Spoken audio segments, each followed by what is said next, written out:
నువ్వు చచ్చాక సంపాదించిందంతా నీతోనే వస్తుందనుకున్నావా? నువ్వు సంపాదించిన ధనం ఇనుప పెట్టెలో ఉండిపోతుంది. నువ్వు కట్టుకున్న భార్య ఇంటి గడప దగ్గరే ఆగిపోతుంది. నీ పరివారం శ్మశానం దగ్గర ఆగిపోతుంది. ఆఖరికి నీ కన్న కొడుకు కూడా తలకొరివి దగ్గర ఆగిపోతాడు. ఇన్ని సంవత్సరాలు దేనికోసం ప్రాకులాడావు? అవసరాలకు మించిన డబ్బు కోసమా? ఏది, ఒక్క రూపాయి తీసుకొని పో చూద్దాం. జీతం ఆశించకుండా జీవితాంతం నీకు సేవలు చేసిన నీ భార్య కూడా రాగలిగిందా నీతో పాటు? వాళ్ళు అవసరాల కోసం నిన్ను పావుగా వాడుకున్నారు. నీ పరివారం వచ్చారా నీకు తోడుగా?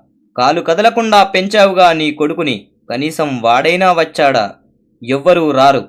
చూశావుగా, చివరకు నీ వాళ్ళే నిన్ను తగలెట్టేశారు. ఏడుస్తూ పుట్టావు, చుట్టూ ఉన్నవాళ్ళు నవ్వారు. నవ్వుతూ చచ్చిపో, చుట్టూ ఉన్నవాళ్ళు ఏడవాలి. అయినా నువ్వు చచ్చాక నీతో వచ్చేది కేవలం నువ్వు సంపాదించిన పేరు మాత్రమే.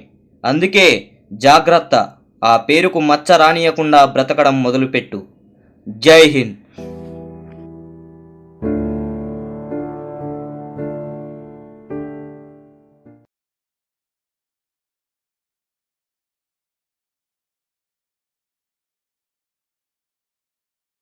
Share chat.